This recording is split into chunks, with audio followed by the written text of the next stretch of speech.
Hello YouTubers, and today welcome to my review of the bootleg 10th Dr. Sonic screwdriver. That's meant to be a bootleg of the Wong Company one. And before anyone says otherwise, this is a bootleg, alright? There's no getting around it. It is a bootleg, and initially, when these did initially go up for order and that, they didn't actually specify that they were a bootleg, though now they do say inspired by the Wong Company's design. Yeah, a little bit more than inspired, shall we say. Shall we say full up copy of that, shall we say? But is it worth it? Because you can get these at around £100 to £110, and that at the minute on the cheaper end. So is it worth that amount? Well, to put it quite bluntly, in my opinion, it's not worth that amount, to be honest.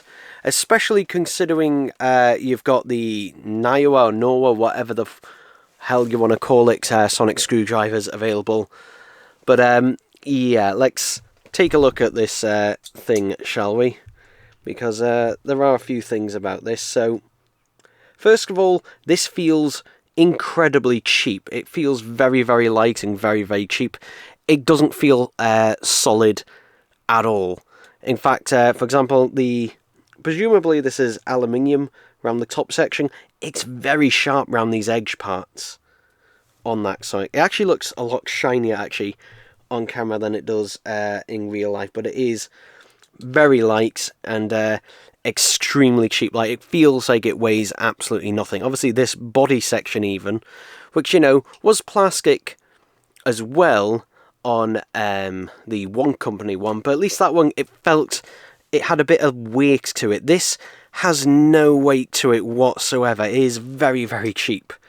In fact, you can even hear it squeak sometimes when you close it shut, which, you know, in contrast to this one, where I've literally, you know, just reviewed the other day the 9th Doctor Niowa Sonic, which is this one here. This feels very, very solidly made. This feels, you know, obviously the handle on this one is also metal, but it just feels, you know, more substantial as well. It doesn't have any sharp edges. Everything's nice and smoothed off. And this you can basically get for the same price as this one. Yet this is much, much nicer made, and just feels, you know, overall better in the hand. And this is something that I would recommend to more people over this one. But regardless, you know, we've started, so, you know, let's continue with this one. Something I did notice as well is on the clear section here, this is just a bit of plastic, like on the toy, and in fact you can even see the joining line on the front and the back there. I don't know, there it is, where it just catches the light on both ends. So yeah, it's just a bit of plastic there.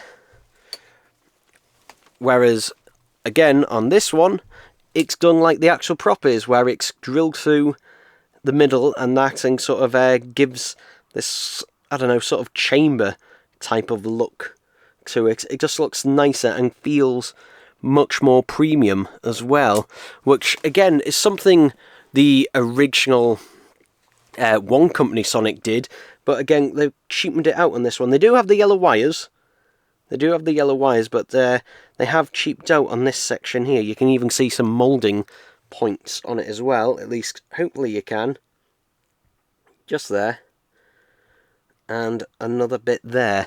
So, yeah, it overall does scream some cheapness to it. Now, in terms of the end bit here, we've got one upgrade. It's USB-C. Hooray, it is USB-C. Although, at least with my experience with this, you cannot use this while it is charging. Unlike with the Wong Company one, where if you power it up and then plug it in, you can use it while it's charging. So far, I haven't been able to do that with this. So yeah, it does come, before we get onto features, it does come with, you know, the metal disc with the magnet in it to hold the Sonic. So there's that, and it does have a bit of felt there on the bottom to stop it from scratching any surface. This This is actually feels the same quality as the original, but again, it's just a moulded bit of metal. But again, this feels actually much more substantial, actually, which makes it a shame that whatever they used on this section here is just so sharp-edged. Also, the dome as well on the Sonic. In fact, I can demonstrate the two here. You can see how this one is more accurate being flatter. Now, David Tennant's is a little bit more bulgier and that, but not quite this much. And the reason is the reason why this one was changed in shape slightly is because obviously it was a universal remote as well. Whereas this, since it's copying that, it's made it like that. But since this doesn't have any universal remote functions, it's just sound effects, didn't need to have that. And also, very, very slightly off-center, actually. I don't know if you can see that, but it's a little bit too much to the right here if I show you.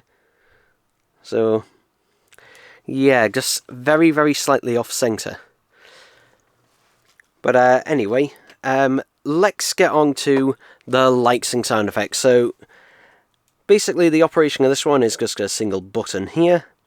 And if you tap and hold it, it will power on. Like that.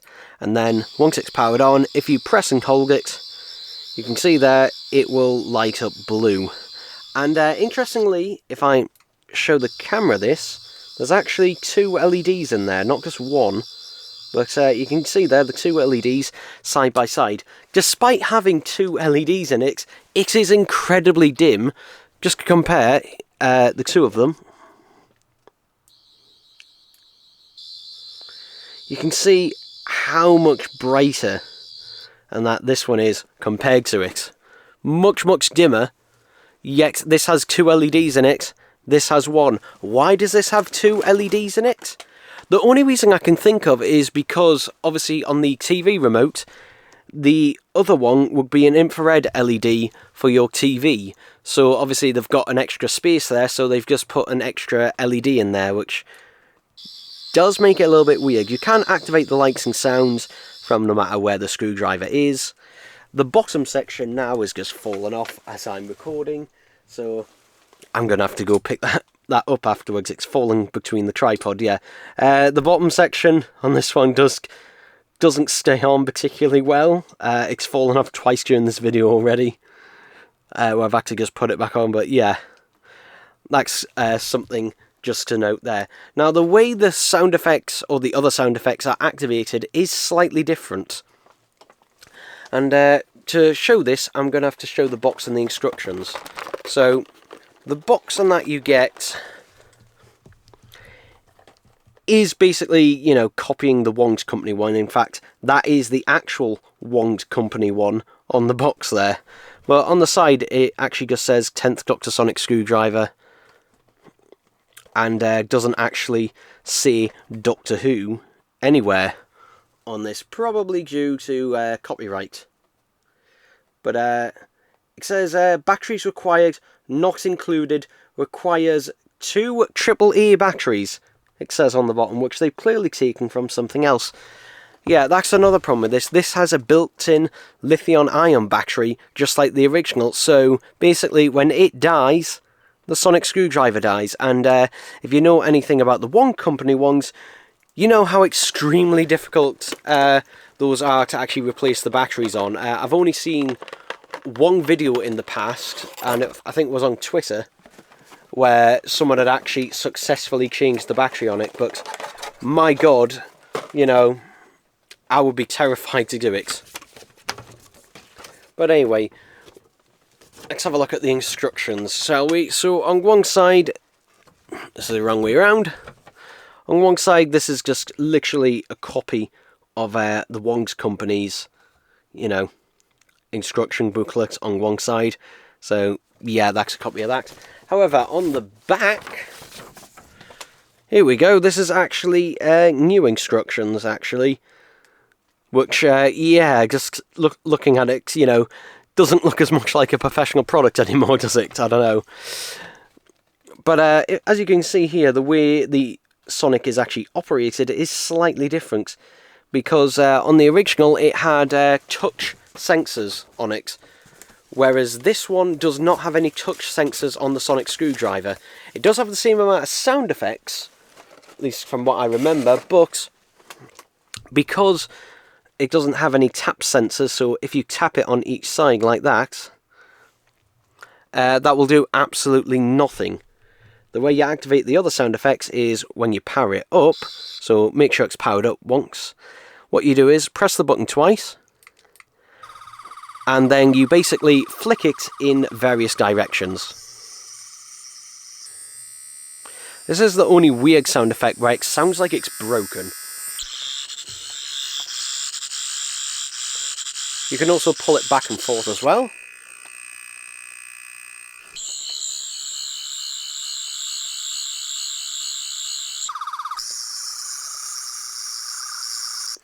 You can also hear there, on the 10th Doctor sonic screwdriver sound effect that they've got on here, it doesn't play the full sound effect, it kind of plays the first bit and then loops back.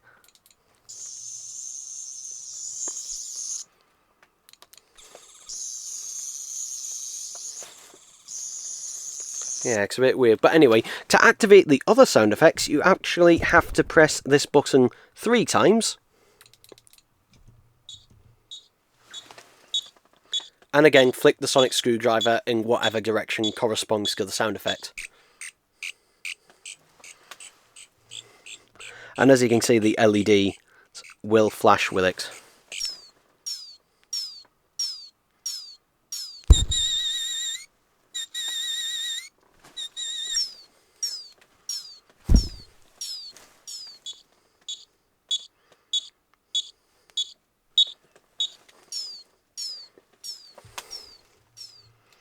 But again, the only motions is a lot more basic. It's up, down, left, right, forward and back.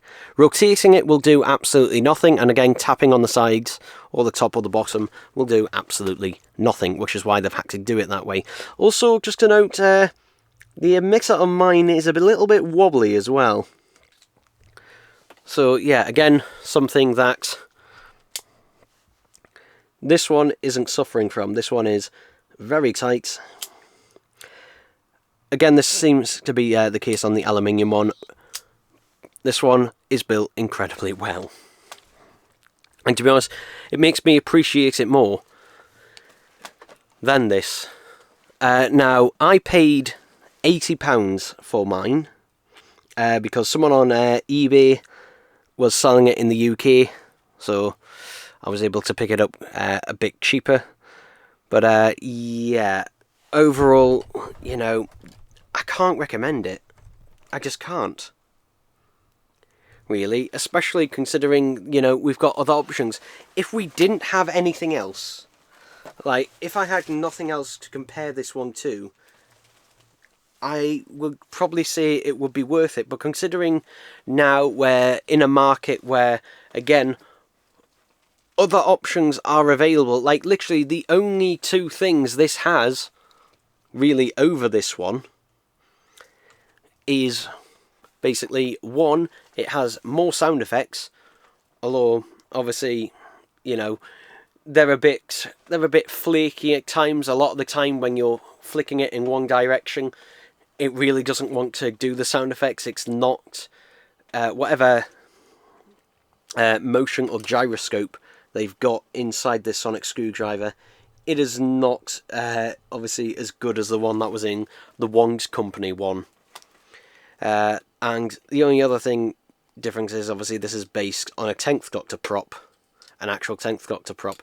But again, you know, as soon as we do get one, and that from Naira, which, you know, I'd be very surprised if they didn't do in the future, this thing will basically be completely obsolete.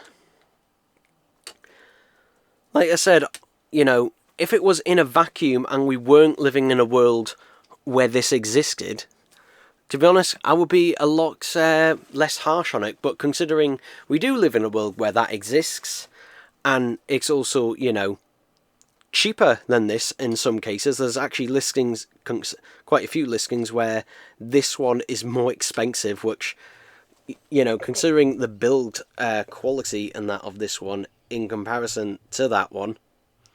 This one, you know, feels very cheap and doesn't feel of quality and that. And to be honest, this one, you know, will one day die. Whereas the other one, it uses button cell batteries, which can, you know, nice and easily be replaced. Yeah, just having a hard time recommending this really to anyone. So I'm not going to. Obviously, it's your money, your decision. If you want to buy it, then by all means, go ahead. I'm not your dad. But for me, slightly regret getting it. I do slightly regret getting it. I will say though, if I ever do need to, if I ever do want to take a 10th Doctor, you know, replica sonic screwdriver out and about, this is probably the one I would take out because I'm not as bothered about it getting damaged and that as the other ones are. So yeah, if I was to, then this would be the disposable one. But that's only because of also the price I got it at, £80. So yeah, if I paid more than that, I would have, even then I would have felt like, maybe I've overpaid a little bit for it. But regardless, that's it for this review, and I'll see you next time. Bye bye.